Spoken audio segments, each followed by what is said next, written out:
Oh, hi. I'm your host, Kyle Brownrigg, and welcome to Best Actress, discussing Best Actress and Best Supporting Actress Oscar wins, who we feel should have won, and why. Oh my gosh.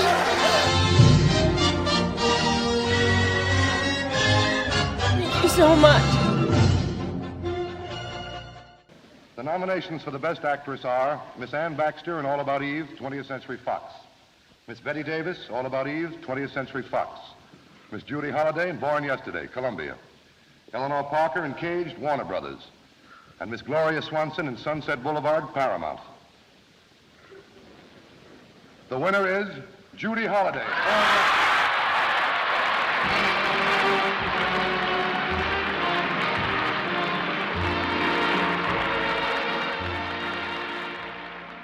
Hello, and welcome to the very first episode of Best Actress, and it will be 1951 Judy Holliday's Oscar win.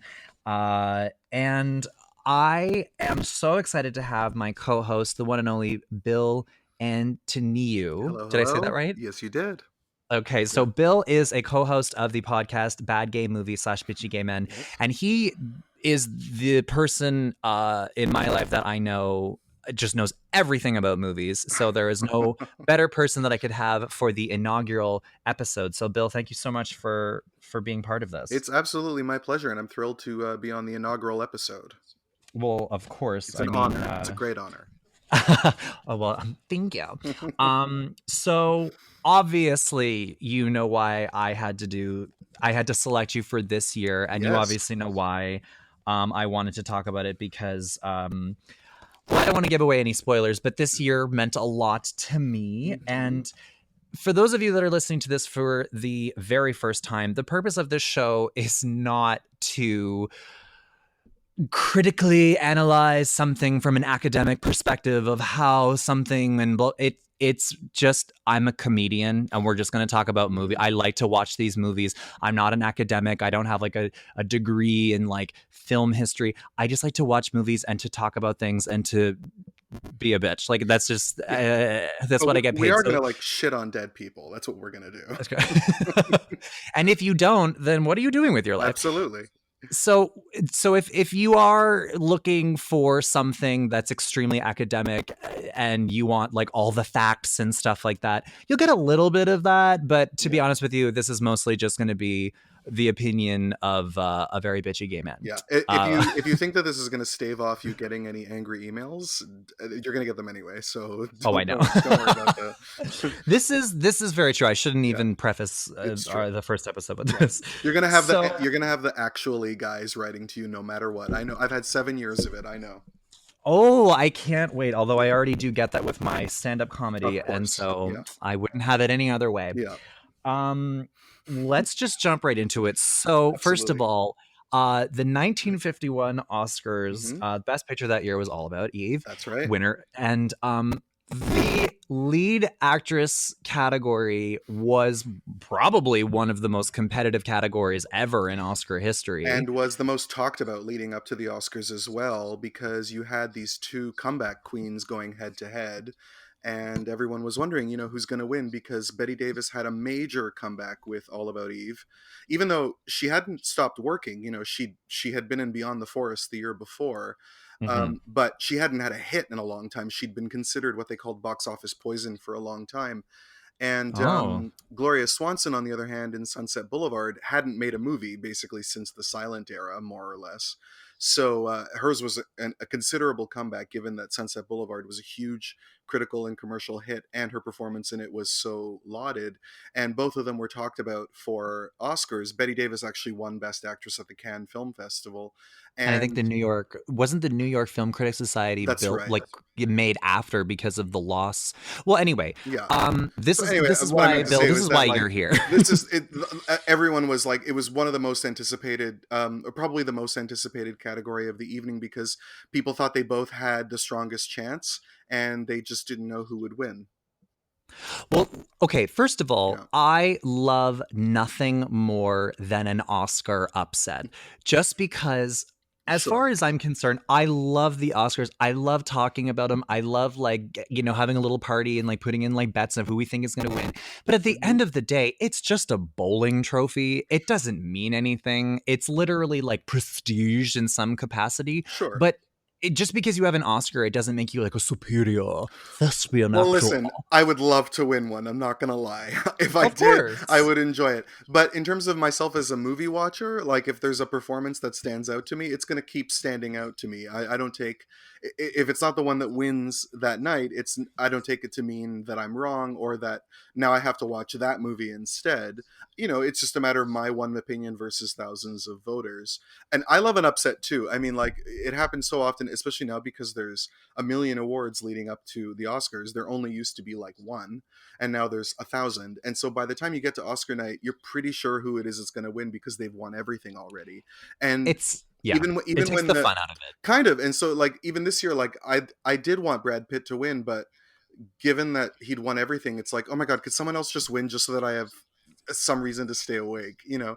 I fully So agree. yeah. And also the British, the BAFTAs, I find that the BAFTAs have become so Americanized. Do you know what I Yes, mean? they have, because in the old days, I mean, and when they first started, they always focused more on British films because they have their own As they should, industry. yeah. Absolutely. In the 70s, you see like French movies winning Best Picture a lot from them. And then as you go forward, you see movies win at the BAFTAs that never win at the Oscars, like Groundhog Day won a BAFTA for Best Original Screenplay. So Oh, I love well, that was like that movie in the 80s, Trading Trading Trading Places, yeah. and Yeah, then and there was also a fish called Wanda, and I yeah. think that oh my gosh, I'm totally blanking on her name from Halloween. Jamie Lee Jamie Lee Curtis, Curtis. yeah, She'd won like Best Supporting yeah, Actress at the BAFTAs, yeah. and she's never been nominated for an Oscar, not That's even right. for True Lies. Yeah. And but one thing that I do also want to make very clear to anybody that's listening to this, I really just want to do this podcast because I'm a big fan of movies, and going back to old movies and old performances that I might not have ever seen or even heard of, Yeah. I get to experience them, and I love that. So with these particular nominees, I mean, this was a crazy year of Mhm. all the nominees. And so let's talk about the first nominee that I actually want to talk about is Eleanor Parker in Caged. Well, I am very ready to talk about this because I watched this movie literally 5 minutes ago. So it's fresh. It's It's fresh. fresh, and it's a really great movie too. I actually really liked it. Mhm. Yeah. I thought that it was a very, because this was one of the very first movies where they had done this sort of like a prison Yes, drama. especially a women's prison. Yeah. 100%. And Yeah. you also have to remember, I mean, well, or I had to remind myself watching this that like you have to remember that it's like 1950 Yeah. or it was filmed in 1949, just because when you're watching it and the movie opens with like a bunch of white women being hurled off like a bus Sure. wearing like furs and Yeah. jewels going into prison being like, do you think they'll have Yeah. caviar? I'm like, I don't know if you know what prison's like, bitch, but Well, and they're in like Illinois, so maybe they would be all white. I don't know, but certainly, yeah. White privilege is the new black. yeah. But it's also interesting that like she is picked up for armed robbery and she's put in with like streetwalkers. Like she's put in with Yeah. prostitutes. That's very interesting. Mae West in her autobiography talks about being put in prison because she went to prison for like 9 days. Because of that show that she had put on, because it was wasn't it? called Sex. And Right. she talks, her book is fascinating for, first of all, she said it's only 9 days, but the moment they close the doors, it might as well be 50 years. Like you have no Right. sense of time. And anyone who thinks they know about prison should try it just to see, because everything you think you know is wrong. But she said she was in with a lot of girls, like the ones you see in that movie, where a lot of them were prostitutes, or I should say sex workers. That's the correct term we use now. And in a lot of cases, they were girls who were like trying to go straight, but then to go straight, they'd need a job, and to get a job, they'd need a dress, and to buy a dress, they had no other way to make money, so they'd end up back on the street, and then they'd end up back in prison, and it was just this cycle, which is what that movie's about. Really, is about trying to break the recidivism, as they call it. Well, and that's just it. I mean, when you're watching it back, I think that it may have brought light to a subject that a lot of like sheltered people may not have been aware of. Sure. And the woman who wrote it actually like went undercover in prison, Virginia Kellogg. She also wrote a movie called White Heat with Jimmy Cagney, like 2 years before this, which is also a prison movie. So I guess it was like her thing. But she went, she actually got herself like put in prison as a prisoner undercover, wrote an article about it, and then wrote this movie. So it was based on her own research, and of course censored because it's 1950. For sure, those girls are all getting raped by that matron in real life, and they're Oh not my playing God, it. Yeah. Hope Emerson. Hope Emerson, yeah, 6'2", eyes of blue. Oh yeah, she was a big girl. She Yeah, was like Trunchbull from Matilda. Oh my totally. God. Yeah, she is. She's great. She was nominated for Best Supporting Actress, and She lost, didn't she? she did. Yeah, she lost to Josephine Hull in the movie Harvey. Well, see, watching this movie, and I'm so glad that she was nominated for a supporting role just because, and we will get to Eleanor Parker in just a quick sec. Sure. But talking about Hope Emerson, like, she could not have played that role like any better. Like, she was scary, she was intimidating, she was just everything that like a grizzled, like, Yeah, actually, and I what appreciate that. exactly Like, was sorry, go. what exactly was her title? She was like a She's warden. the matron. She's Mama Morton, basically. She's the matron of the prison. Because that's how they did things back then. I guess I don't know. I find her character interesting because they don't have like a scene where you see her in private crying over some lost love. Like there's no false Mhm. attempt to give her some kind of like third dimension humanity, and yet her performance is three-dimensional. Like she's not just a stereotype of the lesbian matron in a prison. Even Right. though she's very clearly like sadistic and predatory, and and Yes. I'm happy She to see plays it her. very well. I don't understand how a woman that big can be killed with just a fork, but what do I know? I'm not a doctor, so spoiler alert. um, One thing that I thought was kind of interesting because again, I do have to see this through the lens of like 1949 or Hmm. 1950 whenever they had filmed this, but really it didn't really seem like a prison. It kind of just seemed like a really boring sleepover. Totally. I have a feeling that has to do with the way prisons were shown in movies at the time, or Yeah. maybe women's prisons were different. I don't know, or maybe because maybe because they're not like, well, because they have a lifer in there too. So I don't know. That's what prison looks like in all movies from that time.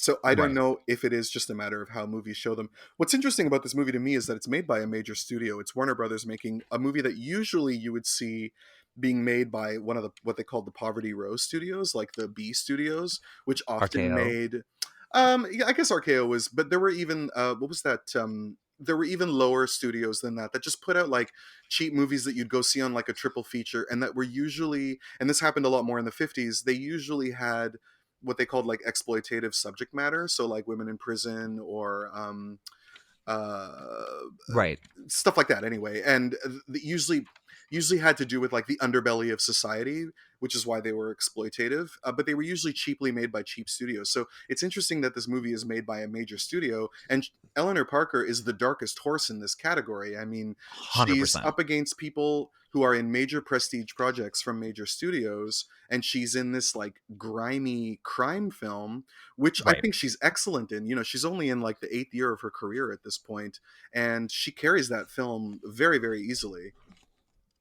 The thing is, I mean, listen, to be nominated that year Hmm. in a lead actress category, Yeah, it's like it doesn't matter who wins. Like that's the win. Everybody that was in there just absolutely nailed it for sure. and was just so memorable. I thought that the way that uh, Eleanor Parker portrayed the role, I think that she did it exactly how they wanted her to do it. Oh, for I sure. think that she took the direction very, very well. I do have to say this is not really on her because her performance is flawless. It's more just sort of like I didn't really buy the transition from like sweet, innocent, naive little thing Yeah, to this like yeah, hardened woman who's like catching a smoke yeah. in the jaw. Like And it just kind of lets fancy men light her cigarettes for her. That's how we know she's lost yeah, her like soul. I thought that it was kind of just like it was like I just kind of blinked and then suddenly she was like Right. I'm tough now and I Well, was because like it's okay. supposed to be the weak and solitary that breaks her, basically. Which, I mean, I would think that they would make her do like 6 weeks or something to make her lose her humanity that much. But I don't know much about solitary, other than the fact that, like everybody, I'm in quarantine right now. But, but it's, I mean, I have like my Netflix at hand. She didn't. So the idea to True. me, the movie was like first the situation with her baby, and then getting her head shaved and being put in solitary is like what breaks her. And then after that, she's no longer making good choices. She actually allowed herself to be shaved for real for the film, which I was is about to a say, big like, deal did for she a go Hollywood full Anne actress to do. Hathaway? Yeah, she did. Although they put like a skull cap on her when she comes out, and she looks like V'ger from the first Star Trek movie when they put the fake hair on her. It's not quite as successful, and then it grows back to my mind very fast. But anyway, It does. yeah, but she's very good. I mean, and she's nominated 3 times in the 50s. This was But her she didn't first, win. and she never won. And then most of us Oh. know her for, she plays the Baroness Schrader in The Sound of Music. That's what most people know her for now. Mhm. And she was like a leading actress in the 50s. She never became like an out and out huge star, but lived to be like in her 90s. She lived a very long life and was an excellent actress. Yeah.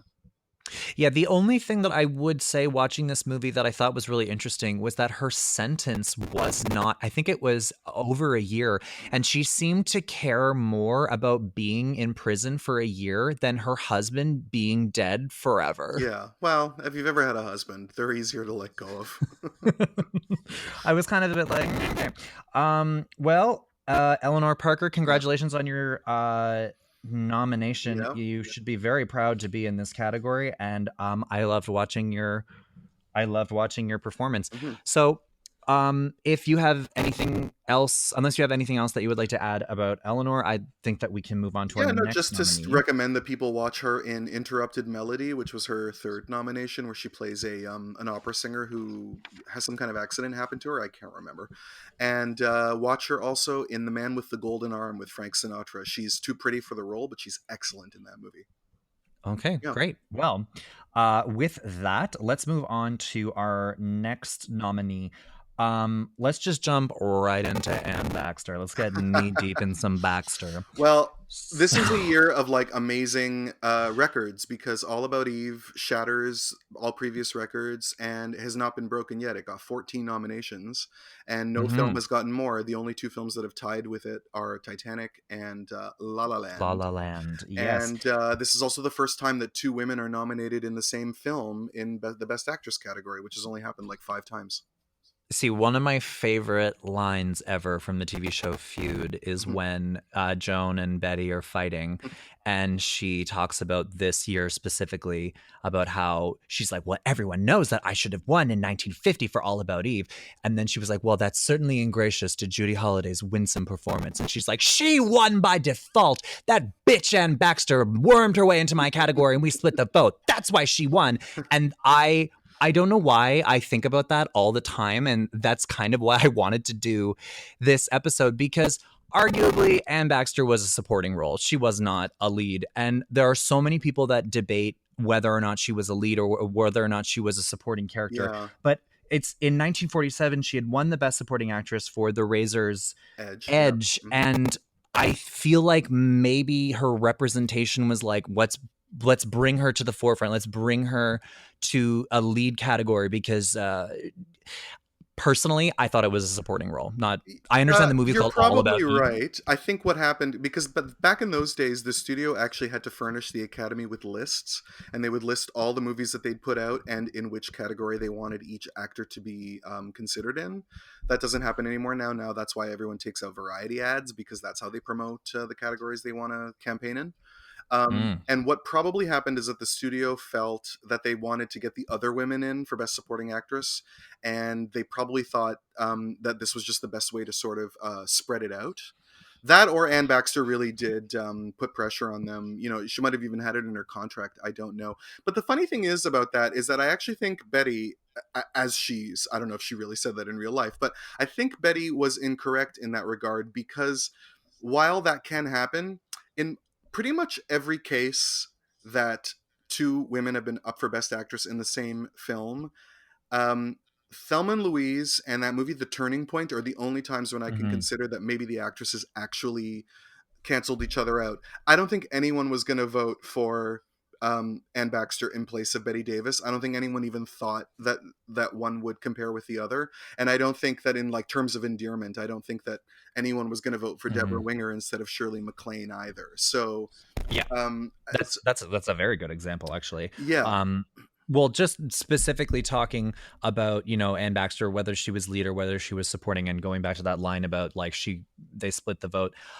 I agree with you. I don't think that people would have voted for Ann Baxter over Bette Davis yeah. because, like, I mean, come on, like Bette Davis had the meteor role, Sure. and And it's about her too. Like the movie's about her, and the comeback story for Bette Davis was also like that was what the excitement of the movie was.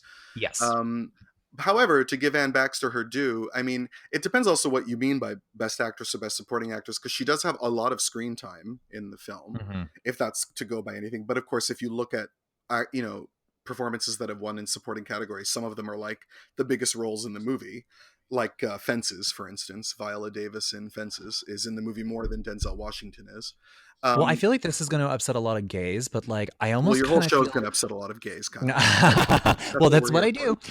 Yeah. But like as an example, just comparing like Anne Baxter like as like a lead versus like a supporting, I would almost argue that like Meryl Streep as Miranda Priestley in The Devil Wears Prada is like borderline a supporting role over a Yeah, lead. and one of the critics groups actually gave her a supporting actress Oscar for that movie. So there's no definite rules that the Academy gives for what they delineate as one or the other. Um, to me, in my mind, it's usually about like the narrative. So like, what's the movie about and whose perspective Right. is it seen from? But even in All About Eve, that kind of gets murky because, in a way, it is about Eve, and Bette Davis is the object and not the subject. Because it's about Yeah. Eve's working her way through this group of friends. But I think Anne Baxter's performance is really incredible because Oh yeah. she dupes us all. You know, the first time you watch it, you're also willing. It has to be believable that Betty's friends would be on her side and think Betty's being an unfair bitch before they come around. Like that whole part has to be believable, or else the movie doesn't work. And Anne Baxter plays the guilelessness of the character very, very well before we finally realize that actually she's been, manipulating everybody the entire time. Well, so Anne Baxter was actually cast in this role because originally Betty Davis's Margot Channing was originally going to be played by Claudette Colbert. Right. What I find very interesting in that, so Anne Baxter was actually cast because of her similarity in like facial features to Claudette Colbert, Oh, and interesting. um, yeah, and what I thought was kind of funny was when Betty Davis's first Academy Award nomination in 1934 for it was a write-in nomination for Of Human Bondage. Hmm. That year, Claudette Colbert had won, That's right. and I guess that in my head, like I don't know, I'm like maybe this was like her long simmering revenge because a lot of people had said that because Claudette Colbert had injured her back and that's why Betty had to step in, and then a lot of people were speculating, oh, Betty Yeah. must have pushed her and Right. sabotaged her and that's why she took the role. But I mean, I obviously know that's not true, but I love that visual of Betty doing that, Well, just taking I the love role Betty away the from. most because like she had two Oscars. She had like she has the record for the most consecutive nominations. She had this amazing career where she was like the queen of Hollywood for years, and she's like, I want more. Like Yeah. she's always we always have to feel sorry for poor Betty and what she didn't have, even though like we'd all give Yeah. her right arm to have 1 year of her career, let alone the amazing things that she had. It's pretty impressive. And I do Oh, love it it is. about her. I'm not even saying it critically. Oh yeah, no, 100%. Yeah. And just talking about Anne Baxter's performance, it was amazing. I get the nomination. I thought that she, like, I don't really have anything negative to say about All About Eve, except for there was, I mean, it's also, you have to look at it through the lens of when it was filmed. Hmm. An ongoing theme throughout all of these nominated performances, there's a lot of like wife beating or like women getting hit or Right. like abusive men. Yep. And everyone's just like, oh, America in the 50s. Like, Yeah. so nostalgic. Well, I think to them Um, it would have been considered like honest and revealing. I think that's probably how they saw it because these are not things that movies talked about. Right. Yeah, this is Um, post-war America. This is the years of prosperity, and the most popular movies were like, in the next few years, especially, we're going to be these widescreen CinemaScope, full-color movies, musicals, and things like that. And movies like Caged were a daring project because you're showing the things about America that aren't working. You know, that's right. And I yeah, think to me, just talking about this and talking about this movie, George Sanders was the only person to receive an accolade for acting in that film. yeah. And just saying that out loud sounds I wrong. know, I know. Even though he's marvelous, I love Addison DeWitt. I think that character's brilliant, and the Yes. way he handles his dressing down of Eve at the end. When he says, "You're too short for that gesture," and he gives her the whole rundown of everything he knows she's done and how she's now in his power. I think that scene feels like a reward when it happens. And I mean, listen, I don't really have anything negative to say about Anne Baxter Mhm. other than get the fuck out of the lead category, Yeah, I know. bitch. Get out of the way. But honestly, I don't think that she was Betty's problem. I think it was the Betty Gloria showdown that I think those two canceled each other out. I don't think it was Ann Baxter who presented any problem. Also because she was a previous winner, and people do win more than one Oscar, but it doesn't happen that often. It's very common that they play the share the wealth factor and don't give people a second award. And that being said, another speculation was that to Gloria Swanson and to Bette Davis, the reason why they had not received the Oscar was because up until that point, the Academy was not about to reward like the vets. They want to reward the newcomers and like Yeah. the up and comers and the new fresh talent Hmm. because why award Bette Davis with like a third Oscar when we can give it to somebody new and up and coming, and And this is because also it this is still when studios had a lot of influence on who won in terms of like the amount of push that they put into encouraging winners. And yeah, they definitely liked to promote people who they saw having a career ahead of them that they could make money off of, as opposed Mhm. to like they knew Gloria Swanson wasn't suddenly going to be in a million movies after this, right? So yeah. Yeah. And I guess at the time too is like the Oscars maybe didn't necessarily mean the same thing that they sort of do now. And over the years it does have different meaning. And I guess what I sort of mean by that is that like you're saying, the Oscars back then was maybe awarded to an up and comer as like an investment to their career.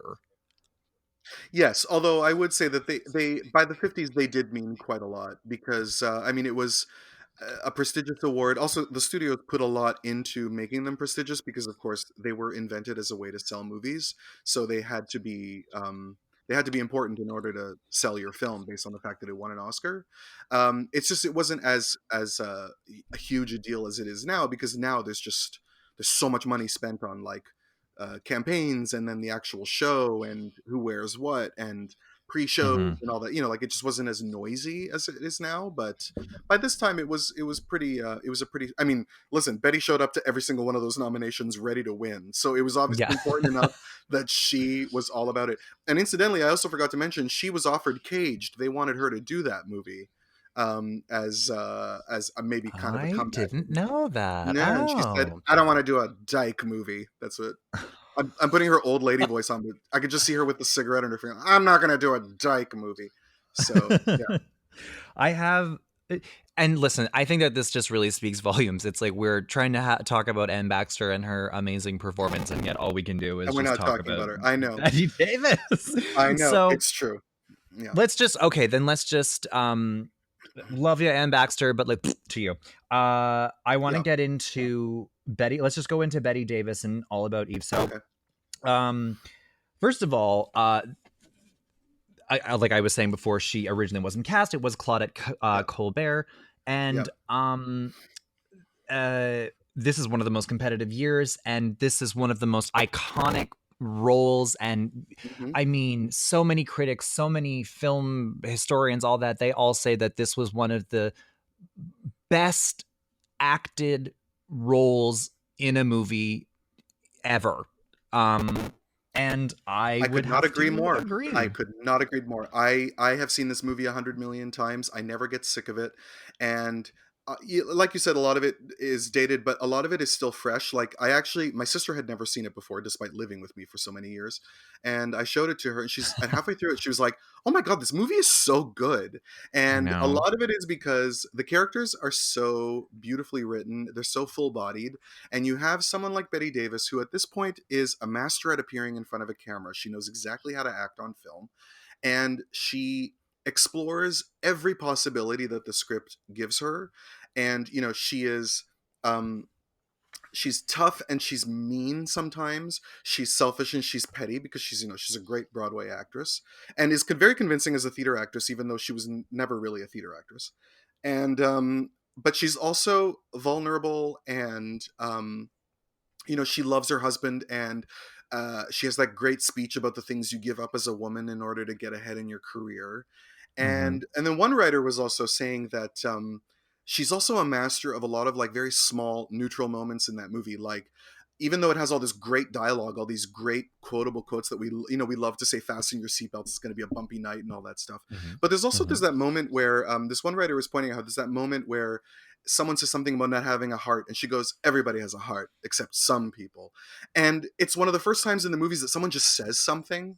It's not witty or clever. It doesn't advance the plot. It's just someone talking, and she pulls it off with the right level of like the vulnerability that you have when you're tired at your own party and you have all the things on your mind.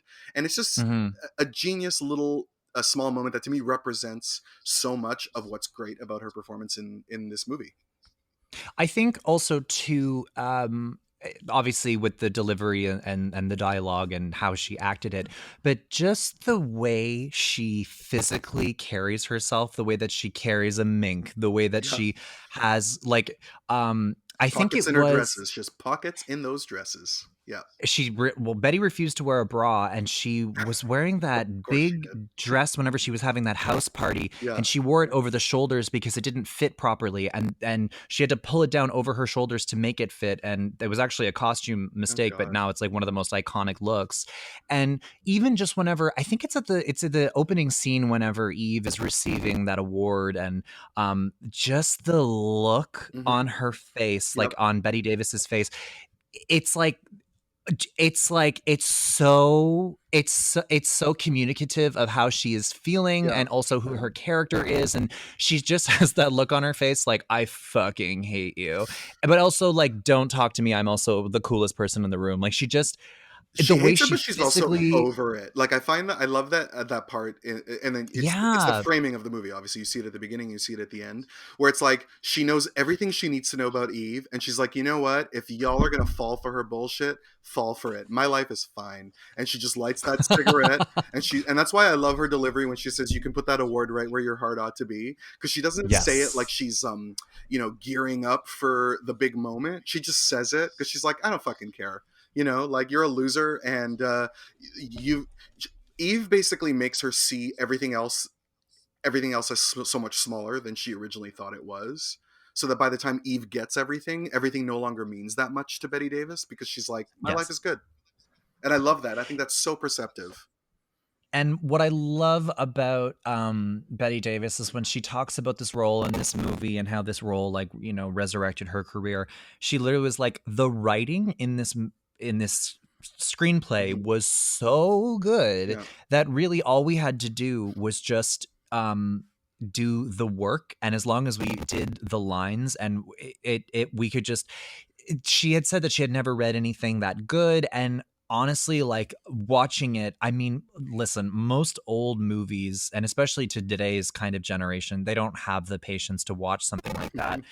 But something like All About Eve, it's so well constructed and written, and the relationships and the hatred, Yeah. and it's just so engaging, and it's so, I remember the very first time I watched it, because I was taking this like screenwriting course just because I wanted to learn how to do it.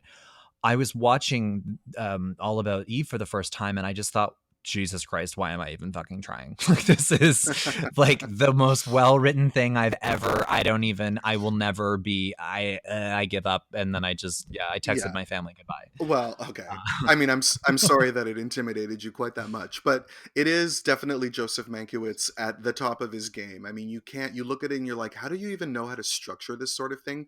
And the way that the transition between the friends being on Eve's side to then being on Margot's side happens so subtly and so naturally, but in a way that Mhm. I have seen happen in real life. Um, Yeah. and it's amazing that how that works so well. I just like I don't know, like I just don't really have anything else much to say to this performance other than it was kind of flawless. It is no, it absolutely is flawless, and this is a great period for that director. Like if you've seen his movie from the year before, A Letter to Three Wives, I highly recommend that as well. It's really really good, Oh. and he won Best Director and Best Screenplay 2 years in a row, which is incredible. Whenever I do watch some older movies and some of these older performances, I will admit that like I will totally zone out and like open Facebook and be like, but with this specific movie, I think I've seen All About Eve at least 6 or 7 Oh, good times, for you. and like every single time that I watch it, I'm always like I cannot take my Yeah. eyes off of Davis. It's almost like she is Margot Channing. And I don't just mean that because like she's playing that. I mean it's just sort of like she was that tough woman who was like a big Yeah. star and then like her star was beginning to fade, and like I guess it was just sort of easier to wrap your mind around it, almost like, Lady Gaga playing in A Star Is Born where she played a pop star. You're like, well, it's not a stretch. Right. But Yeah, like, but and it's amazing to think that it wasn't written for Betty, like because it just seems so tailor made for her. But it's a great example of how like part of the win, or part of Oscars or Oscar nominations or whatever, is how well the role is written, and part of it is what the actor brings to it, because it's not a foolproof role. Like if you put someone terrible in it, it wouldn't be nearly as good because of just how much charisma she has. and I always love all the like little drama from like the set and like Hmm. all that kind of stuff. And Celeste Holm Hmm. absolutely hated Betty Davis, and basically, the story was that on the first day she went up to Betty Davis and was like, "Oh, hello, like how are you?" And then Betty Davis was like, "Oh, you have manners." And then she was like, "Well," and then she like never spoke to Yeah. her again. And I'm like, I don't know, like I feel like if I knew Betty Davis, I would just love her. I feel like she was almost like before her time or something, because she was just this Yeah, maybe. brash, But like, I think Betty Davis took care of Betty Davis first, and I think that rubbed some people the wrong way. I don't know. I mean, she had definitely good girlfriends. According to Feud, she and Olivia stayed good friends for all those years. But I wonder. I think about that too, and I wonder if I would maybe like her, but maybe also her hard edges would on some days be a bit too much for me. She probably also stank to high heaven because she never was without a cigarette. And back in those days, people like smoked in the car and in the bathroom, and it was like all over their clothes. And like if we went back in that time, we would probably die from the smell. oh These are things I yeah, think but about, unfortunately.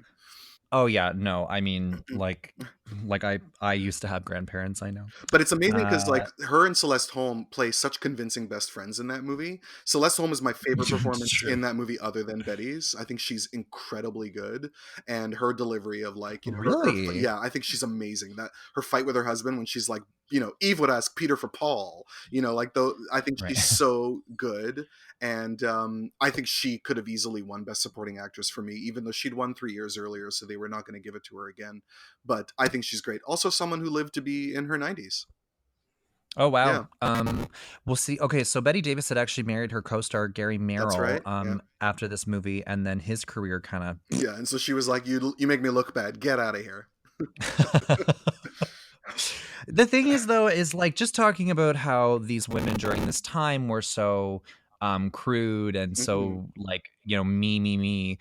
Um doesn't that just describe like every male actor? I think it just describes actors in general because it's a very competitive world, and the more successful you are, the more competitive it gets. And I think the women probably have to be tougher because there's fewer roles for them. There's fewer good roles for them, and so there's more of them trying for the work. So it's not you can't. You can't rest on your laurels. You gotta, and you'll find if you interview Oscar-winning actresses, they're the ones who have to fight the hardest to get the good parts after they win, because the business is kind of done with them when they win, and they're like, no, I'm not done. I still want to do great things. So I feel like Cher is a good example of that. sure, yeah. Did you know actually she was offered a role in Thelma and Louise and she turned it down? Yeah, well, everyone was offered that role because Gina and Susan were not stars at the time. They were very low on the list, and they wanted, Cher had just won an Oscar a couple of years earlier. They offered it to Meryl and Goldie, like they offered it to everybody. But I guess I mean, I don't remember how it was that they ended up with the two that they ended up with. I think a lot of people did turn it down. I think Meryl thought it wasn't a good look for her. I turned it down. Did you? Yeah. I thought you turned down They Basic approached. Instinct. I didn't know you turned down Thelma and Louise too. Oh no, that was me. That Yeah. was just like that's my range. They Like that's how good I am. They were like, we need a 4-year-old boy. I don't know, how old were you in 1991? I would have been Perfect. Okay, perfect. 2. Oh my god, the idea well, of Brad Pitt humping you back then. I mean, come on, what a look. that is assault. Yeah. So let us go to our next nominee, Miss Gloria Swanson for Yes. Sunset Boulevard. One thing that I read that I just broke my heart was that, unlike her character, Gloria accepted the film industry didn't want her anymore. Oh my gosh. Yes, she did. Although she didn't have a sad life. She finished in the movies with a lot of money. She had some kind of weird thing. There's rumors about how, and this is all alleged, so don't anyone sue me about these dead people. The rumor is that she had a child with John F. Kennedy's dad, Joseph Kennedy, who she was lovers with for a long time, and who apparently secretly bankrolled a lot of her movies. But she was someone who, when she walked away, she was happy to Get it, walk. girl. Like, she was done. She made in the silent era. And of course, you see her real silent films in Sunset Boulevard. But in the silent era, she was a huge, huge star, and she enjoyed every minute of it. And when it was done as far as she was concerned, and she had money to live on, and was not happy. And actually, she looked so good when they filmed Sunset Boulevard that they made William Holden put on more makeup to look younger, because she just didn't look her age. And if you see footage of Gloria Swanson in her 70s, I don't know what she did, because she always insisted that she never did anything, but it's like, honey, there's no way, but her skin looked flawless until the day she died. Yeah, she sacrificed monkeys and drank their blood. Without it, or babies, like she was drinking babies' blood. I don't know, but whatever she was doing, she did well, because she never looked scary or creepy. She always looked good, and she always seemed happy. Okay, well, first of all, let's just like pause it and like bring it on back, because she looked terrifying in this movie. Okay, listen, absolutely. I have never seen Sunset Boulevard. I think in IMDb it's listed as like number 62 of like best 250 movies of all time. And so I was very excited to watch this movie. Oh my God. I was blown away so good. by... Oh my God. I was so engaged. I love every second of it. And this fucking bitch with her wide eyes, and like you can always see her upper teeth with her like, Yes. Eyebrows raised. And she always has these very frantic, spastic sort of like poses. And she's like this ghoul, like haunting her own mansion. And it's a little campy, but it also kind of is a callback to what her career, like what her character's career was like, and the big dramatics. And I fell in love, and I absolutely loved every second of her performance. And I just was like, holy shit. Oh, I'm so glad. This is a movie I can't believe I've never seen it before. Yeah, no, I've seen it many, many times since I was a kid. I've always loved it. And actually, one time they even played it when the Andrew Lloyd Webber musical came to Toronto. They actually played the original movie at, there used to be a movie theater in Eglinton West called The Eglinton. That was like a big old movie palace that had like gargoyles over the door, and it was huge. And they played it there. So my friend and I went, because it was so exciting to see a movie like that in a movie theater that existed from back in the day, basically. I love that. Yeah, it was fantastic. But I've seen it many, many times. It's not a movie I could ever get sick of. Also, a movie that was nominated in all 4 acting categories, which hadn't happened since like 1936 or something, or since Mrs. Miniver, I believe.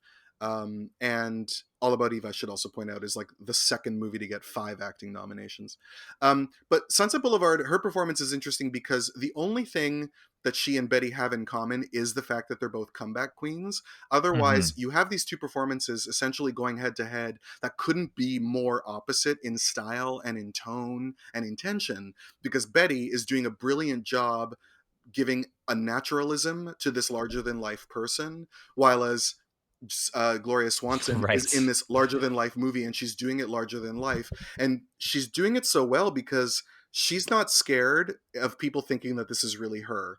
She is up for the game of the movie, you know, like she has enough of a sense of humor about herself that she's willing to play this character without seeming to be in any way worried that people might think that it mirrors her in any way, you know. I completely agree with everything that you're saying. And just going back to that whole thing with, Ann Baxter, and they said that her going into the lead category was what canceled it all out. Mhm. No, Gloria Swanson and Betty Davis for sure split the For vote. sure, and it's also a matter of like, what do you prefer? Do you prefer someone who's doing Exactly. this like brilliant slice of life, or do you prefer this very like expressionistic, very, you know, where the art is very obvious in the, you know, because she's just a part of the black and white in that movie, the way Gloria Swanson comes out of the shadows, you know, like that wonderful end close up at the end, and the scene where she's watching her films and she says, you know, the pictures got small and everyone's all about talking and whatever, you know, and she does this beautiful madness for 2 hours that you're completely spellbound by. Plus, she gets a little action from a much younger man, and like, who doesn't admire her for that? Yeah, I was actually kind of surprised like how into her that she was. My favorite fucking scene is when she's like on that chaise and she's surrounded by publicity Yes. photos of Yep. herself. I'm like, oh my God, it's like looking in a mirror. Like I just Absolutely. was Yeah. And it's like, I was interesting. like, I wow. think I think there. I don't know if it's a rumor, if it's true that Billy Wilder wanted Mae West to do it. I think that's who he wrote it for. Because Mae It West hadn't been making movies for a long time either. But I think you're right, actually. yeah, although that would have been, Mae West is one of my favorite Hollywood figures of all time, but you know, she wasn't an actress. She was a performer and a comedian. She wasn't she wouldn't have given the shades that you get in this movie. But it's also, it might be possible that Billy Wilder didn't intend to make as deep a movie when he first set out to make it. It could be that he originally meant for something, I don't know, lighter or smarmier. I don't know. But also, just talking about like what you were saying before about what like with personal taste, you know, like in 1969 there where it was Katharine Hepburn and Barbara Streisand in a tie, Hmm. which was ridiculous. I think that if there was ever going to be a tie in Oscar history, like ever, it should have been Gloria Swanson and Betty For Davis if sure. there was ever going to be a tie. And I would not be surprised if people half expected that to happen too. Um, Whenever she sat him down and made him watch her movies, Hmm. like she was just so hilariously narcissistic. Hmm. And like as a performer, as a comedian, I find that with stand-up comedians, everybody always has this really cynical sort of sense of humor about themselves, Hmm. where she kind of just embraced it. And just as a person that just is constantly used to people putting themselves down, it was just really refreshing to just be like, yeah, no, we're gonna watch me for the next 3 hours. Well, I mean, she's had no one to oppose her in any way, right? Like she lives holed up in this mansion. Her ex-husband is her butler. She Nominated for an Oscar. That's right, yeah, the great, and who was actually a great director up until before that. Wasn't an actor nearly as much as he was a director. And Eric von von Stroheim, that's right, yeah. Uh, Did he direct this movie? No, No, it but he was Billy directed. Wilder. He had like a long career as a director in Europe and then in Hollywood, going back to like the silent era. Oh. This is the sort of the tail end of his career. And then she has like these weird quote unquote parties where like Buster Keaton and like, you know, these are real old timey movie stars who come over, like 3 of them, to this empty room where she's like bought out all the food and polished the floor, and she has a pet monkey. And you know, this movie should be Yes. ridiculous. This movie should not be something you take seriously, and yet there's something about it that it works so beautifully well. One thing that again broke my heart about this was Gloria Swanson. Whenever Judy Holliday had won, Mm. when she had seen her, she had said to her, "Why couldn't you have waited till next year?" Right. Yeah. Because she wanted that Oscar so badly, because this was her third nomination, and she still has 0 Oscars to her name, which is I think unfortunate. she won an honorary award, or I could be wrong about that. But yeah, I mean, in terms of the ones that count, because no one counts the deathbed Oscars, as Marlene Dietrich called them. Um, Oh my god, that's so funny. Who didn't Peter Fonda receive his Oscar on the wait, what's Jane Fonda's dad's name? Henry Fonda. Henry Yes. Fonda. Oh my god, Peter.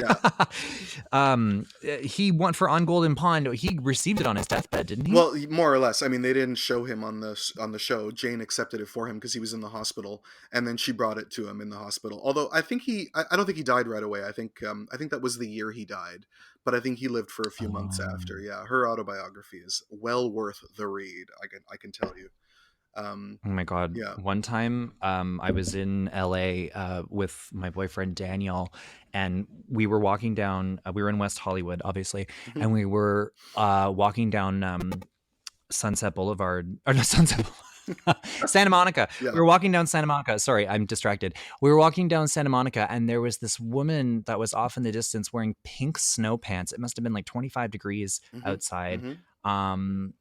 And she was hunched over and like had this sort of like limp walk. And Daniel goes, "Oh my god, is that Jane Fonda?" And I was like, "What do you think happened to Jane Fonda? Also, do you know who Jane Fonda is?" 'Cause- so anyway, we got a picture. That's amazing. It's like, Jane, That's Jane. I'm surprised you're just walking around here with all the paps out here. That's amazing. Well, if I couldn't love Daniel more. Okay, so let us discuss, unless you have anything else that you would like to add No. about Gloria Swanson, let us discuss the winner of the 1951 Oscar for Best Actress, Miss Judy Holliday. Judy Holliday. Reprising her role that Mhm. she actually had originally performed in 1946 on Broadway. Yeah.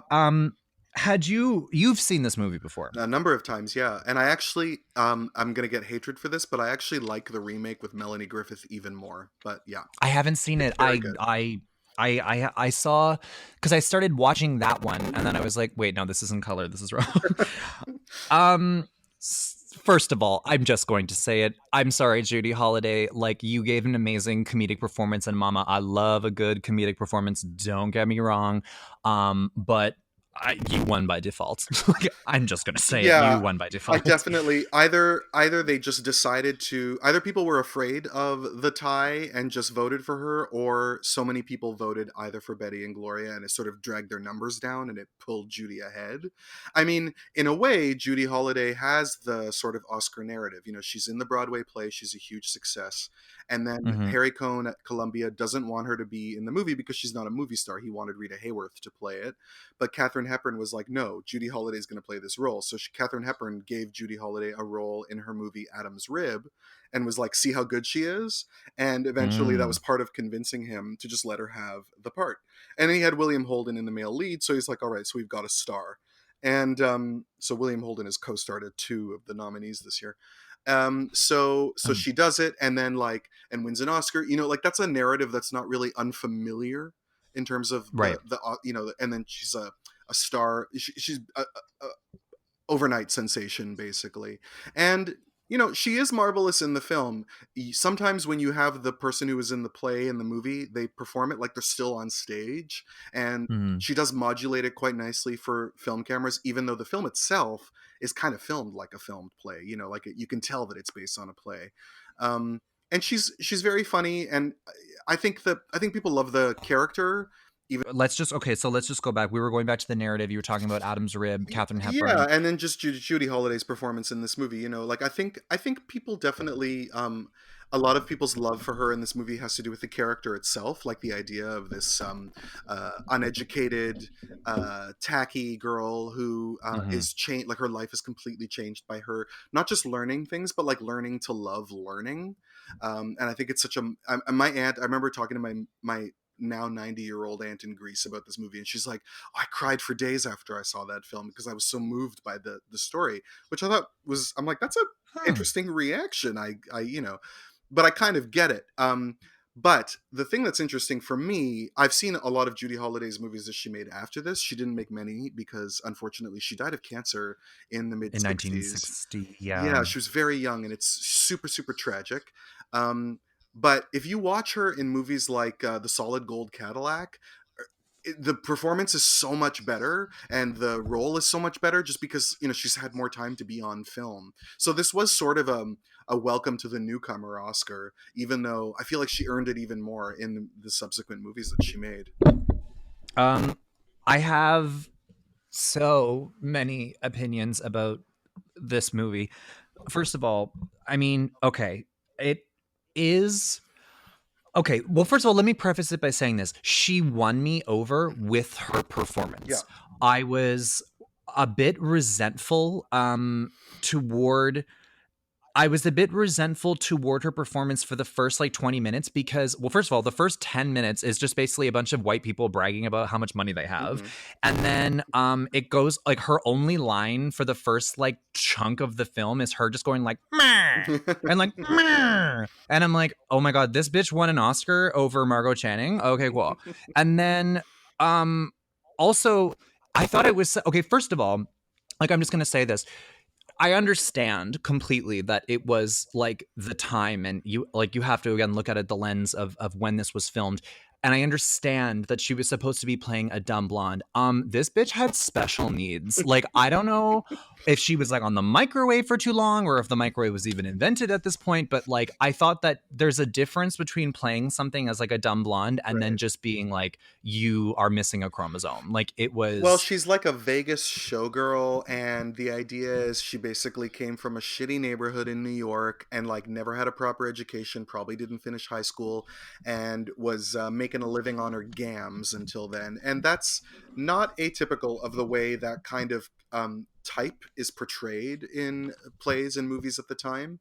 And in a way, it's almost as if Garson Kanin, who wrote it, was trying to find a way to subvert our expectations of that stereotype. Yeah. I just thought that getting into the movie, and again, because the performance did win me over, I actually did really get into it. Gloria's ones. Judy Holliday really carries this movie because there's really not much there. Yeah. She just becomes so likable and charming, and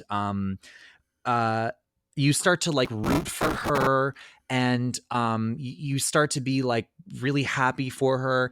And I think as a person going into it already being kind of resentful toward her after the first like 20 minutes, and then by the end of it she completely won me over, I think that speaks volumes to the performance. And absolutely. I think that she did it really well. And I always do my best to like give her due, only because I feel like a lot of people's opinions on her performance in this movie is colored by the fact that they wanted someone else to win.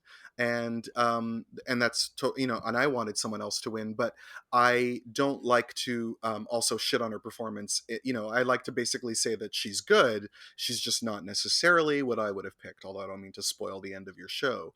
I think that, like you said, she carries this movie, and the fact that she'd never made a movie before, or had made very few, that probably impressed voters a lot as well. That was probably a narrative that the studio really pushed in terms of getting her the award, to say, look at how this newcomer is carrying this movie so easily. Like, isn't that worthy of an award?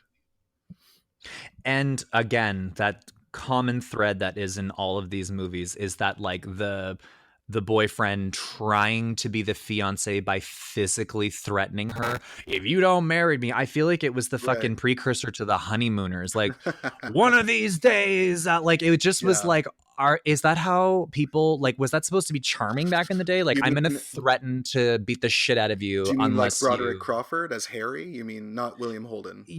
Yeah. Yes, that's right. Yeah. Yeah. No. No. No. No. Not William Holden. Yeah. Well, Yeah. Yeah. he's an interesting character because this play is being very critical of corporate America, and corporate America is basically the what becomes uh, what starts to reign over the country after the war, because the war has made America like the industrial titan of the world. So it's interesting that this movie has this guy who's basically everything that the Americans should want to be, because he's like this huge success in business, but at the same time he's also a rube, like he's tacky, he's vulgar, he's brutal, he's mean, and I feel like that's that I think that there's a message there basically. Yes. It is just kind of hard to stomach in like 2020. Well, it's hard for you because you're young. I'm old and I've been through it all, and I grew up before anyone was talking about anything. So we all dealt with we went to bed easily a lot more than you guys do now. Yeah. Yeah. I love how the final line of the movie was when she was like, "Look it up," because somebody asked her what, I can't remember what it was. They were like, "Oh, what is that?" And she's like, "Look it up." I can assure you, she had no idea. She's like, but Yeah. I gotta say, I mean, listen, I'm a sucker for a good comedic performance, and I Yeah. thought that she knocked it out of the park. Well, and also the Oscars are terrible for the fact that they usually choose dramas and ignore comedies, especially when it comes to performances. Oh, all the time. And I do find it refreshing when they do choose a comedic performance over dramatic ones, because it happens so rarely. But it often happens that they do it in the years that I don't want them to, and this is a case of Yeah. that. Yeah. All right. Well, I think that the time has arrived for us to reveal who we think that the Oscar should have gone to in 1951 for Great. Best Actress. So, Bill, if you would. I think the Oscar should have gone to Bette Davis in All About Eve. I don't even feel two ways about this. I understand why people felt that they were going head to head, her and Gloria Swanson. I understand why there was strong support for Gloria Swanson. I love Gloria Swanson in that movie, but for me, there's nobody else but Bette Davis. I can never get enough of this performance. I have seen this movie so many times, and I feel like I discover new things about it every time I see it. I think it's an absolute best actress role and a best actress performance. And also because I am someone who has worked in theater, I love that this film is about that world, and I love how beautifully she represents so many people I've known in that world. And I've always loved Bette Davis. She was my first love when I first got into old movies. Her and Judy Garland, of course, because I had to be as gay as could be. To me, this is the most Bette Davis-y of Bette Davis performances, where you see her personality, her charisma, everything she brings to the movies, as well as her ability to interpret the artistic power of this script and of the character that the director has created. I feel like you get so much when you watch her in this movie. And again, I've seen it so many times, and I can never get enough of it. So I think it's ludicrous that anyone but her won. Okay, I absolutely love that. Thank you. Okay, I'm going to go ahead and reveal who I think that the Oscar for 1951 Best Actress should have gone to. And the Oscar should have gone to Gloria Swanson. Wow. I know. I am shocked. I'm a little shocked too, to be honest turning with off you, this because microphone right now. I know. The whole reason why I wanted to do this podcast was that I wanted to watch movies that I've never seen before, and I wanted to experience things that I had never experienced, and I love watching old movies, etc., etc. Bette Davis in All About Eve is like the quintessential acting role of all time.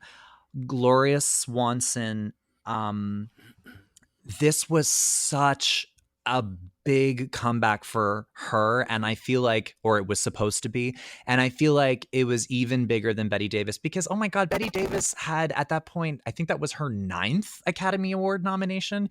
This was Gloria's 3rd, and eighth, and thank you, and Gloria Swanson, I had never seen this movie before, and I was like, who is this bitch? Because I just was like, oh my God.